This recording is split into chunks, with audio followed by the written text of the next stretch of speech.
Meus irmãos, a paz do Senhor Jesus. Muitos acontecimentos à nossa volta nesses últimos dias, guerras e rumores de guerras, ameaças e ódio se espalhando, como correntezas e inundando tudo, vidas sendo ceifadas a cada dia. É uma guerra anunciada e travada, e nessa hora somos convocados, pois somos os soldados de Cristo. Nenhum homem nasce sendo soldado. O homem se torna soldado pela sua dedicação ao treino. Vários são os terrenos em que soldados são treinados. Na Bíblia encontramos Deus treinando os seus. No deserto, no vale, no mar, nos montes, enfim. Paulo diz a Timóteo que somos soldados de Jesus Cristo e diz que nossa milícia não é carnal e sim espiritual, pois todos aqueles que querem viver piamente com Cristo devem padecer aflições.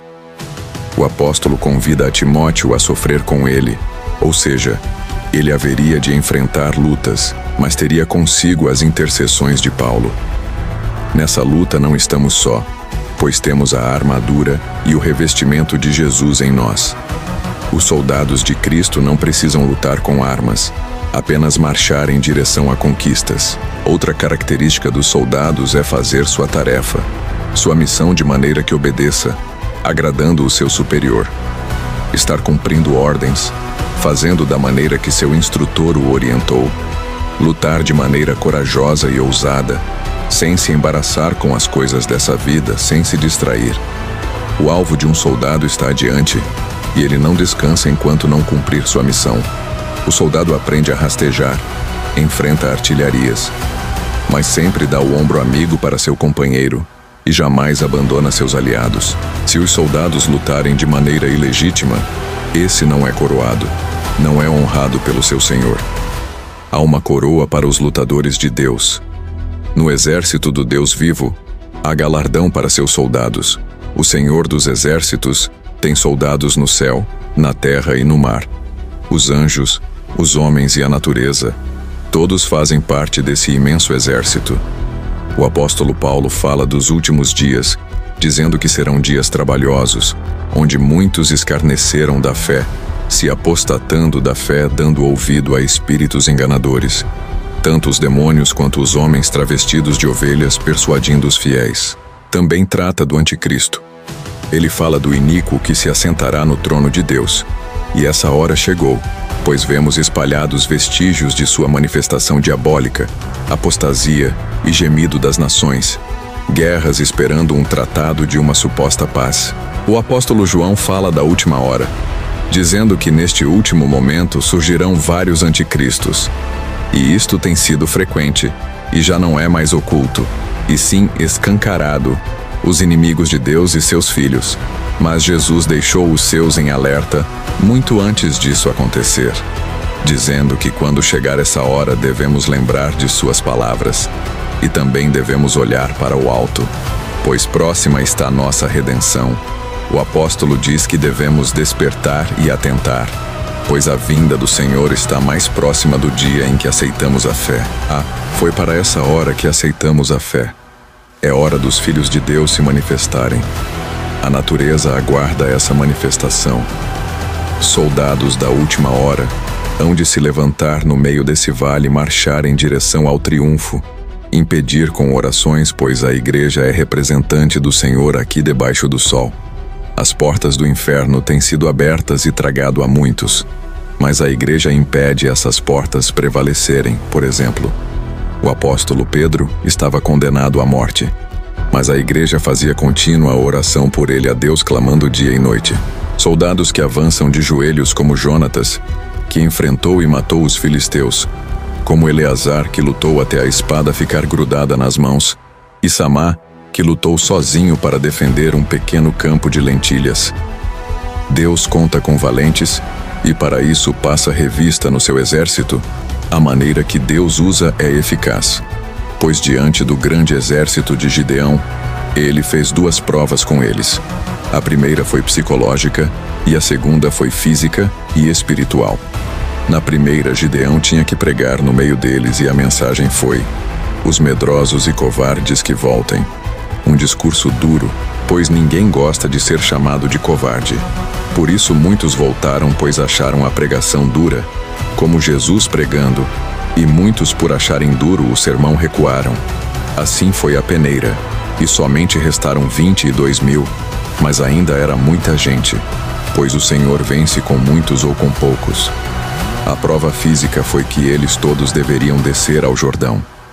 Descer fala de oração, e a ordem foi para que todos bebessem água.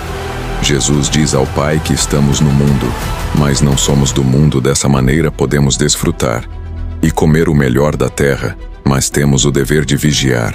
Os soldados que estavam sedentos enfiaram a cabeça nas águas sujas do Jordão e não vigiavam.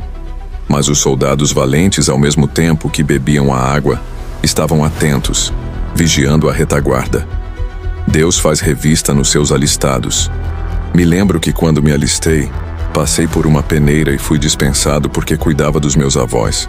Mas me lembro de um amigo que tinha. E ele tinha desde criança o desejo de servir no exército. Nos alistamos juntos. E para minha surpresa, aquele cara alto e forte, fisicamente, tinha todos os requisitos para entrar, mas ele foi reprovado. No momento não entendi, mas depois fiquei sabendo que ele foi disciplinado.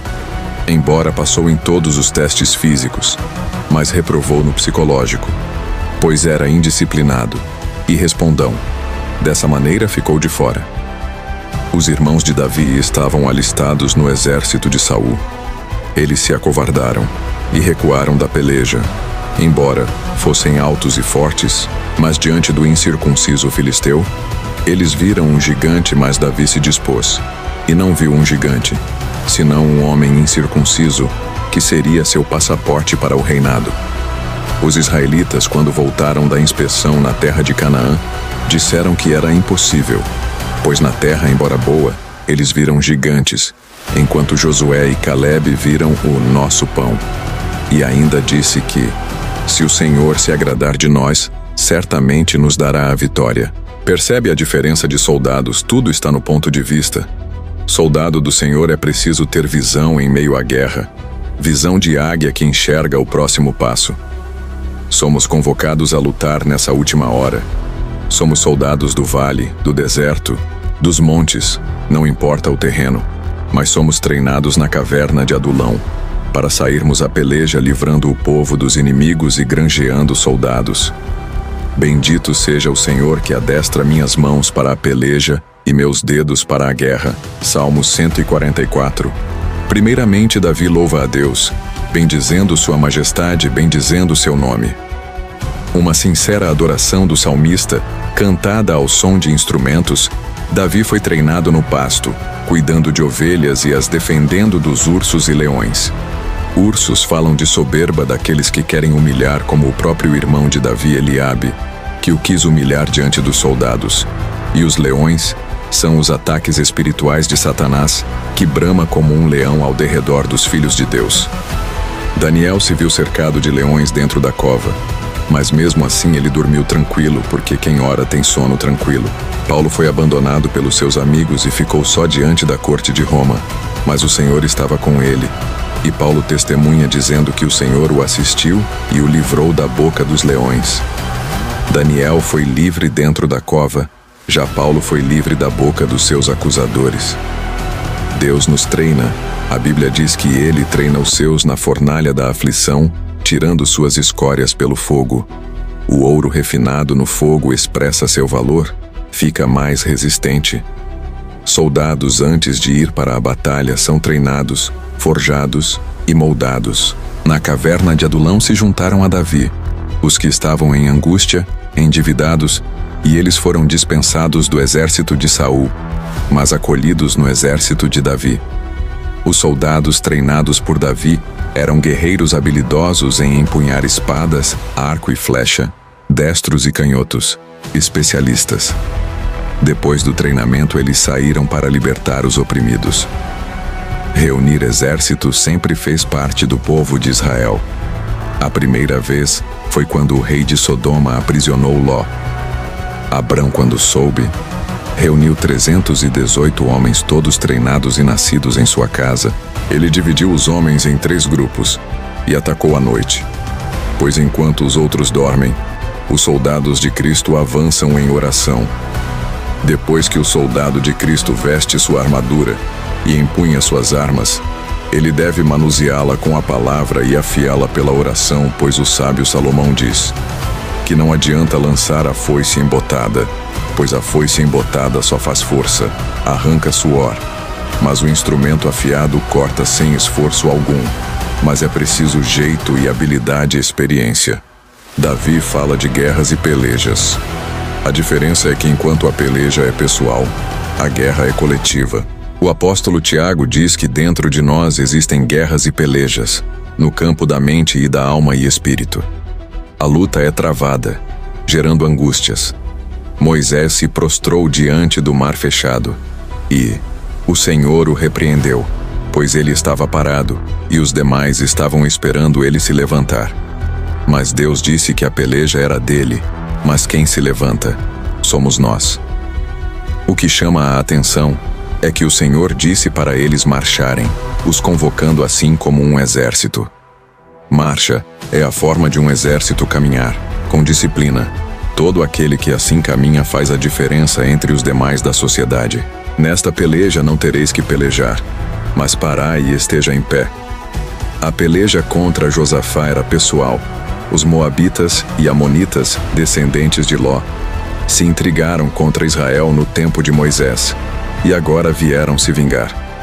Josafá se sentiu ameaçado e se pôs a clamar e jejuar. A resposta de Deus a ele foi: parai e estejam em pé, porque tem pelejas que nos deixam angustiados pelos cantos, mas a ordem é: esteja em pé e veja a grande salvação do Senhor. Estar de pé diante das lutas faz diferença. Por exemplo, um lutador de MMA tem mais chances de vencer estando em pé. Também um lutador que resiste tem chances reais de vencer. Por isso a Bíblia exorta por várias vezes a resistir firmes na fé. Tanto em pelejas como em guerras, devemos estar unidos. Davi diz que Deus adestra suas mãos. Ambas as mãos servem para a batalha. Quando Moisés estendeu suas mãos, Israel prevalecia. Toda vez que Jesus estendia as mãos, milagres aconteciam. E essa ordem ele deu a seus seguidores: mãos sem ira e sem contenda, mãos sem mácula, mas abençoadoras. A Bíblia fala de um homem que tinha as mãos mirradas até o dia que ele foi para o meio, obedecendo o chamado de Jesus. Essa é a diferença. Só ele cura, restaura e adestra nossas mãos para a peleja. Vir para o meio é vir até Jesus, pois ele está no meio, no controle. Ele é o equilíbrio entre o bem e o mal. Li uma frase que ficou gravada em minha mente que dizia: a guerra terminou, mas a batalha nunca terá fim. Essa frase é de homens, pois os soldados de Deus sabem que em breve ele virá e porá fim a essa guerra. Até lá lute, e saiba que o príncipe do exército do Senhor colocou espadas em nossas mãos, como ele colocou em Josué, antes da batalha em Jericó, como colocou em Davi, antes de enfrentar o incircunciso. Enfim, o apóstolo convoca os soldados a se revestirem de toda a armadura de Deus e depois ficar firmes em meio à batalha, pois a firmeza do servo do Senhor está em sua palavra. Chegamos ao fim dessa meditação. Se gostou, deixe seu like. E se as palavras lhe incentivaram a lutar, inscreva-se no canal. E até o próximo vídeo. Deus vos abençoe em Cristo.